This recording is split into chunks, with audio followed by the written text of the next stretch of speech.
Padahal posisi dia tuh lebih rendah dari pejabatnya loh, tapi itu pejabat tetap bisa dia eksekusi. 처소마다에서 단결정 관출을 위한 혁혁한 성과로 이어지도록 사상 사업의 화력을 더욱 두세게 들이대겠습니다. Menurut Kim Yo Jong, Covid bisa masuk Korut tuh ya gara-gara Korsel. Kita bahas korut-korutan lagi. Biasanya kalau bahas Korea Utara kan sosok yang langsung kepikiran tuh kan Kim Jong Un ya buat sekarang ya. Atau ya kalau enggak bapak atau kakeknya lah. Tapi kali ini gue mau bahas satu sosok yang bisa dibilang dia nih wanita paling berkuasa di Korea Utara. Dan sama kayak orang-orang berpengaruh lainnya, dia nih emang masih saudaraan sama supreme leadernya Korut. Dia nih adik kandungnya Kim Jong Un.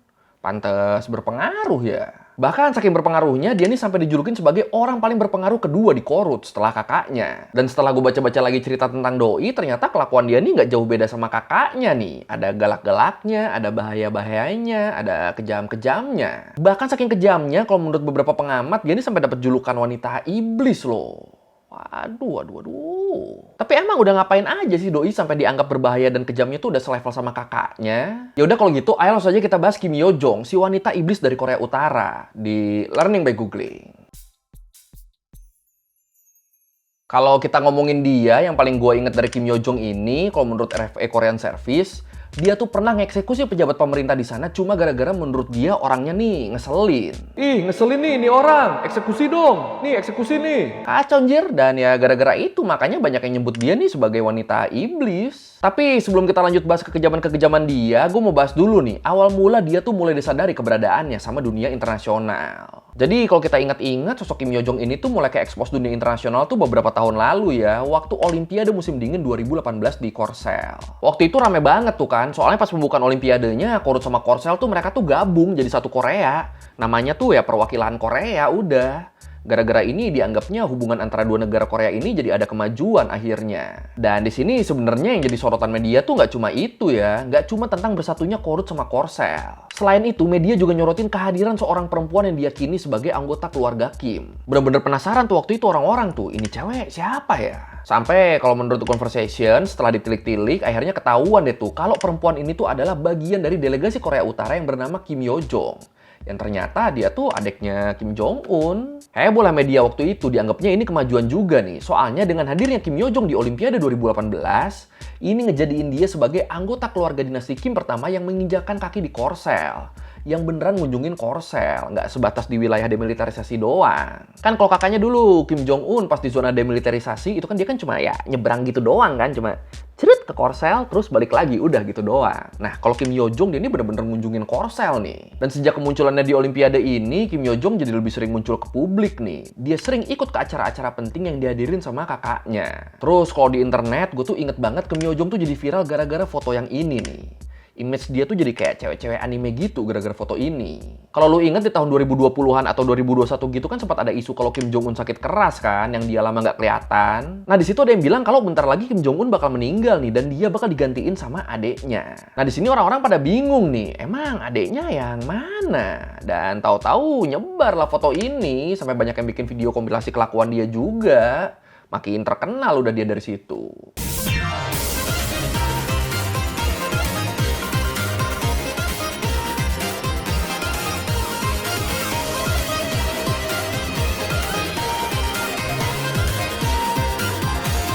Gara-gara ini makin dikulik lagi lah dia, makin banyak yang penasaran. Sebenarnya peranan Kim Yo Jong dalam politik Korut tuh apa sih? Kok kesannya misterius banget tapi kelihatannya posisi dia cukup penting ya? Dan ternyata emang sepenting itu posisi dia di perpolitikan Korut. Karena ya kayak yang tadi gue bilang, menurut beberapa sumber dia tuh dianggap sebagai perempuan paling berbahaya di Korut. Dan dia juga dianggap sebagai orang yang punya kekuasaan tertinggi kedua setelah Kim Jong Un. Jadi ya emang setinggi itu ternyata posisinya ya. Oh iya, mungkin di sini masih ada yang belum tahu nih ya tentang silsilah keluarganya Kim Jong Un. Jadi ya ini gue jelasin dikit deh. Jadi Kim Jong Il, bokapnya Kim Jong Un, dia nih punya 5 anak dari 3 istri berbeda. Dari istri pertama dia punya 1 anak perempuan namanya Kim Sol Song. Terus dari istri kedua punya 1 anak laki-laki namanya Kim Jong Nam. Dan dari istri ketiganya, dari istri favoritnya, dia nih punya 2 anak laki-laki sama 1 anak perempuan. Kim Jong Chul, Kim Jong Un, sama Kim Yo Jong. Jadi Kim Yo Jong tuh bener-bener anak bungsunya Kim Jong Il, cuma beda 4 tahun doang dia umurnya sama Kim Jong Un. Kalau menurut berita nikah, Kim Yo Jong tuh dari kecil tuh emang tumbuh bareng 2 kakaknya tadi ya, dan dia juga punya hubungan kakak adik yang deket banget sama Kim Jong Un. Disebut mereka berdua tuh jadi akrab banget di periode tahun 1996 sampai 2000-an. Waktu Kim Yo Jong yang masih SD, dia nyusulin Kim Jong Un ke Swiss buat ikutan sekolah di sana. Bener-bener tuh mereka di Swiss tuh berdua doang, nggak ada keluarga lain, ngapa-ngapain bareng, ya udah makin deket lah akhirnya. Ya paling selain mereka berdua, pastinya ada pengawal sama pelayan pribadi lah ya, yang 2 diantaranya juga sambil berperan sebagai orang tua palsu mereka selama mereka di Swiss. Jadi ya nggak bener-bener berdua banget nih, namanya anak Supreme Leader kan nggak mungkin dong penjagaannya nggak ketat, tapi ya itu yang nemenin mereka tuh cuma pelayan sama pengawal doang. Kalau anggota keluarga lain, saudara gitu, itu sama sekali nggak ada tuh waktu mereka di Swiss. Dan kocaknya waktu itu pihak sekolah mereka di Swiss, mulai dari murid-muridnya sampai guru-gurunya, itu nggak ada yang tahu sama sekali kalau sebenarnya mereka tuh adalah anak dari penguasa Korea Utara. Pihak sekolahnya cuma mikir kalau orang tua anak-anak ini nih terlalu overprotective aja, makanya ngejemput ke sekolah doang tuh pakai bodyguard sama pengasuh yang banyak banget. Mereka mikirnya begitu. Terlalu positive thinking ya sekolahnya ya. Dan akhirnya abis lulus SD, Kim Yo Jong balik lagi ke Korut dan ngelanjutin pendidikan dia di sana. Nah, kalau menurut North Korea Leadership Watch, sebenarnya sebelum Olimpiade itu, Kim Yo Jong tuh sempat beberapa kali ketangkap kamera di berbagai kegiatan keluarga Kim. Cuma waktu itu sosoknya masih misterius kan, nggak diketahui dia siapa dan urusannya apa. Dan yang penasaran sama dia juga nggak terlalu banyak kayak waktu Olimpiade kan waktu itu kan. Paling yang sempat penasaran tuh di tahun 2011 waktu Kim Jong Il meninggal. Waktu itu kemunculan Kim Yo Jong di pemakamannya tuh menarik perhatian media, soalnya dia tuh nangis tepat di belakangnya Kim Jong Un. Di situ media sempat penasaran tuh, ini cewek siapa nih? Kok jaraknya deket banget sama Kim Jong Un dan nangis di situ ya? Dan akhirnya diketahui lah kalau dia ini adalah salah satu anaknya Kim Jong Il. Nah, sebelum meninggal, Kim Jong Il ini kan nunjuk Kim Jong Un buat jadi penerusnya ya, karena anak-anaknya yang lain tuh kayak kakak-kakaknya Kim Jong Un tuh dianggapnya tuh nggak mampu ngurus negara. Abis itu Kim Jong Un naik dan dari sinilah Kim Yo Jong jadi makin sering muncul di muka publik Korea Utara buat ngedukung segala urusannya Kim Jong Un. Buat jadi tangan kanan kakaknya. Jadi kalau tadi di dunia internasional dia tuh mulai ke expose di tahun 2018 kan waktu Olimpiade di Korea Selatan. Nah buat di Korutnya sendiri dia tuh mulai ke expose di tahun 2011 berarti. Abis Kim Jong Un naik. Kim Jong Un naik dari situ dia nempel terus tuh sama kakaknya tuh. Malah kalau menurut So Jin Lim, co-director di International Institute of Korean Studies di University of Central Lancashire, dia bilang kalau Kim Yo Jong tuh selain jadi orang paling berkuasa di Korut, dia juga diyakini udah disiapin buat ngegantiin Kim Jong Un kalau sewaktu-waktu Kim Jong Un tuh sakit atau meninggal. Jadi kalau misalnya Kim Jong Un meninggal tapi anak-anaknya masih kecil, masih belum ngerti apa-apa, ya itu yang bakal ngegantiin jadi presiden selanjutnya ya Kim Yo Jong. Dan kalau itu sampai kejadian, berarti Kim Yo Jong nih jadi presiden wanita pertama di Korea Utara loh. Kalau kejadian. Tapi terus pakar lain bilang hal itu nggak mungkin terjadi. Soalnya masyarakat Korut tuh kan patriarki banget kan. Nggak akan mau mereka dipimpin sama perempuan. Tapi terus kalau kata So Jin Lim tadi, buat patokannya nih, kalau sampai Kim Jong Un nunjuk Kim Yo Jong jadi anggota Komisi Pertahanan Nasional, itu berarti hampir pasti dia bakal jadi presiden selanjutnya. Cuma ya sejauh ini belum ada nih yang ditunjuk ya. Cuma ya so far Kim Yo Jong masih belum ditunjuk nih. Jadi ya masih aman berarti kondisinya Kim Jong Un. Dan masih mustahil juga buat Kim Yo Jong naik jadi presiden. The young woman in tears behind the new leader attracted a lot of attention. Their father, Kim Jong-il, had kept his family secret, especially his 5 children born to 3 different mothers. Dan selain karena dia nih adanya Kim Jong-un, kekuasaan Kim Yo Jong juga diperkuat sama suaminya, Cho Song, anak dari Cho Ryong-hae, sekretaris Partai Pekerja Korea. Jadi sebenarnya Kim Yo Jong ini seberkuasa apa sih? Kalau menurut BBC, sebenarnya buat ngukur seberapa banyak jaringan kekuasaan Kim Yo Jong tuh susah. Soalnya sistem atau mekanisme kekuasaan di Korut kan emang sulit dipahami ya. Tapi kalau menurut ABC News, seberapa berkuasanya Kim Yo Jong tuh bisa dilihat dari waktu Kim Jong Un jadi presiden di tahun 2011. Waktu itu Kim Yo Jong tuh langsung diangkat jadi Wakil Ketua Departemen Propaganda dan Agitasi. Kim Yo Jong jadi Wakil Ketua Departemen yang tugasnya tuh menciptakan propaganda sama mengawasi dan memberlakukan sensor di semua media di negara itu. Jadi pas kakaknya naik jadi pemimpin tertinggi, dia juga ikut naik tuh dapat jabatan penting. Ini kalau nggak punya kuasa nggak mungkin bisa gini dong. Terus Kim Yo Jong juga udah 2 kali diangkat jadi anggota Politbiro, diangkat jadi anggota Lembaga Eksekutif Partai Pekerja Korea di periode 2017-2019 sama 2020-2021. Dan di tahun 2021 dia berhenti soalnya di tahun itu Kim Yo Jong tuh ditunjuk jadi anggota Komisi Urusan Negara yang diketuai langsung sama Kim Jong Un. Yang ngebikin kekuatan politik si adek ini jadi makin gede nih. Ini mantep ya karirnya ya, naik terus loh. Bahkan kalau menurut Radio Free Asia disebut Kim Yo Jong tuh udah jadi apa ya, kayak di atasnya tangan kanan lah. Kim Jong-un itu kalau dia mau ngapa-ngapain, dia pasti minta bisikan dari adiknya dulu buat ngambil keputusan. Kalau menurut salah satu sumbernya Radio Free Asia, dia bilang, tampaknya Kim Jong-un berpikir bahwa satu-satunya orang yang bisa dia percaya adalah saudarinya. Dan sebenarnya itu melanggar ideologi partai dan prinsip yang melarang nepotisme.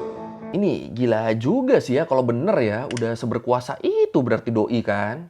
Kalau tangan kanan kan cuma dipercaya doang kan. Kalau ini tuh sampai apa ya? Sampai Kim Jong-un mau ngambil keputusan tuh harus minta saran adiknya dulu kan, berarti ya udah lebih dari tangan kanan kan. Udah ya pembisik lah jatuhnya ya.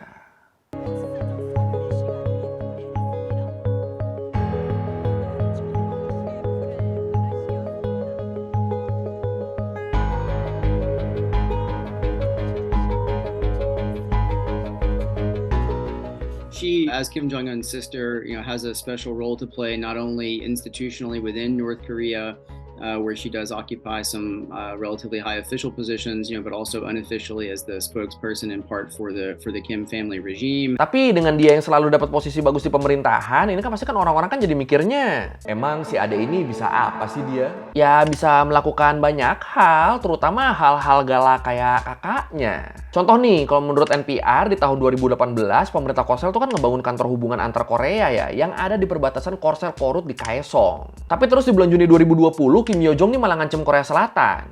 Dia bilang dia bakal ngirim pasukan ke daerah demilitarisasi sebagai bentuk kemarahan rakyat Korut. Karena pemerintah Korea Selatan udah gagal ngehentiin aktivis-aktivis yang ngirim selebaran anti Korut ke daerah perbatasan. Intinya nggak suka tuh dia tuh ngeliat di wilayah perbatasan mulai masuk sentimen-sentimen anti Korut tuh nggak suka dia. Dia bilang, kantor penghubung antar Korea di Kaesong yang tak berguna itu akan runtuh total. Dan bener aja, beberapa hari kemudian di tanggal 16 Juni 2020, dibom tuh kantor penghubungnya tuh. Ini ngeri amat, nyir. Dan dari pihak Korselnya sendiri ngerespon pengeboman ini lewat Dewan Keamanan Nasional Korea Selatan, mereka bilang aksi peledakan ini tuh bakal dibiarin aja sama pihak Korsel. Tapi kalau Korut bertindak lebih jauh dari ini, ya bakal mereka bales. Jadi kalau aja waktu itu Kim Yo Jong tuh merintahin buat ngelakuin aksi serangan lain, ya itu bisa-bisa perang tuh. Ini kan ngeri ya, satu langkah menuju perang loh berarti waktu itu loh. Untung nggak dilakuin serangan lainnya, cuma satu itu doang.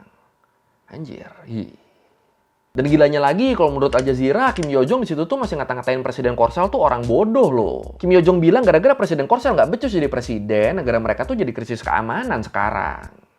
Ini gue nggak tahu dia ini bernyali apa modal nekat doang ya. Udah untung nggak jadi perang kan, masih dikata-katain loh sama dia loh. Edan.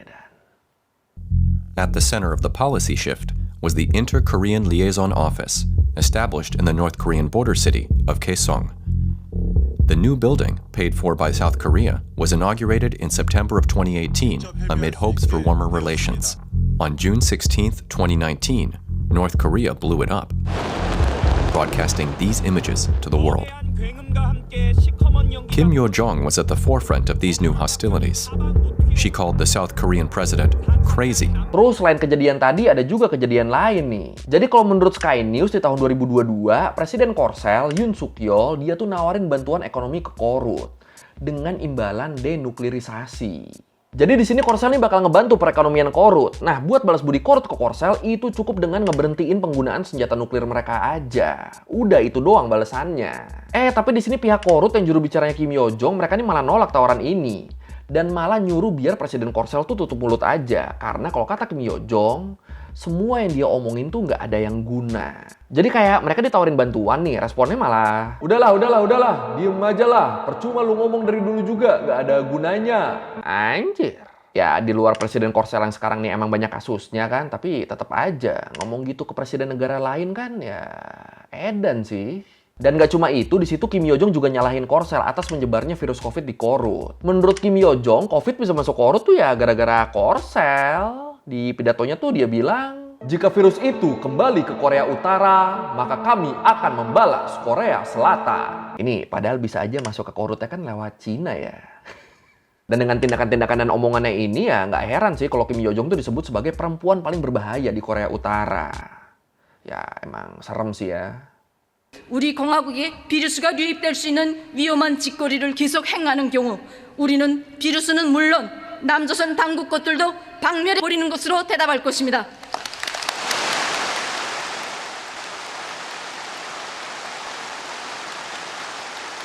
Nah, tapi itu baru tindak tanduk dia yang bahaya-bahayanya nih, belum yang kejam-kejamnya. Buat yang kejamnya tadi di awal udah satu kan, ngeksekusi pejabat pemerintah cuma gara-gara ya orang itu ngeselin. Dan buat kejadian itu, kalau kata seorang pejabat badan administratif di Provinsi Ryanggang ke RFA Korean Service, dia bilang, "Kami tidak tahu siapa pejabat yang dieksekusi itu, tapi saya mendengar dari pejabat yang dekat dengan saya bahwa dia dieksekusi atas perintah Kim Yo-jong." Ini pejabat provinsinya berani juga ya ngomong ke orang luar ya.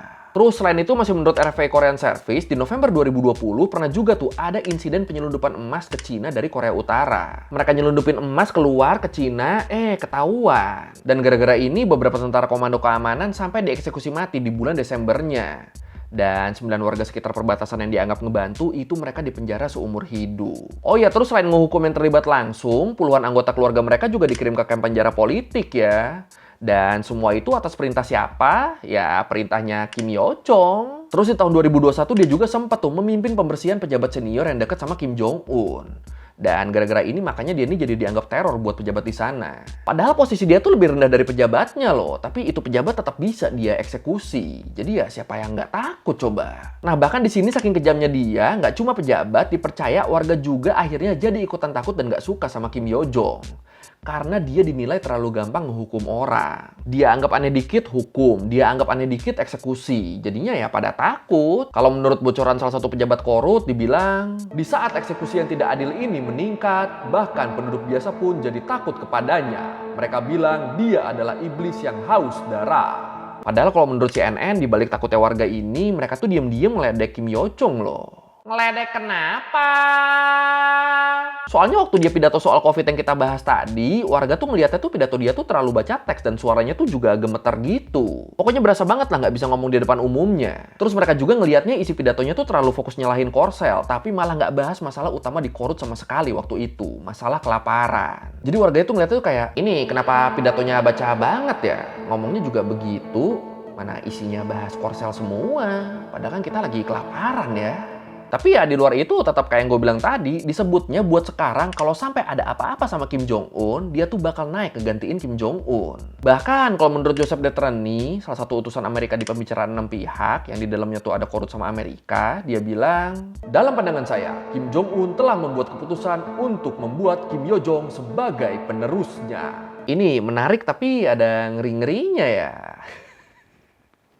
Tapi kalau menurut lu sendiri gimana nih? Apakah Kim Yo-jong ini nantinya bakal jadi Supreme Leader selanjutnya? Sekaligus jadi Supreme Leader pertama Korut berarti ya? Atau ini nggak mungkin? Yang mana nih? Silahkan komen. 우리들은 사상전선을 지켜선 남다른 사명과 그 어느 때보다 무거운 책임감을 안고 전체 인민을 투철한 주석관과 계급적 원수들에 대한 비타협적인 투쟁 정신을 지닌 계급의 존입투사로 무자비한 벅수자로 준비시키며 가슴마다에 만장약된 복수와 징벌의 의지가 그대로 일터와 처소마다에서 단결적 관철을 위한 혁혁한 성과로 이어지도록 사상사업의 화력을 더욱 드세게 들이대겠습니다. Oke, sekian review kali ini tentang Kim Yo-jong, wanita paling berbahaya, berkuasa, sekaligus paling kejam di Korea Utara. Kalau merevisi kayak gue udah salah, atau mau nanya, atau nambahin dari video, bisa tulis di komen, kita diskusi kayak biasa. Sekali lagi, thank you nonton, jangan lupa like, comment, subscribe. Bye!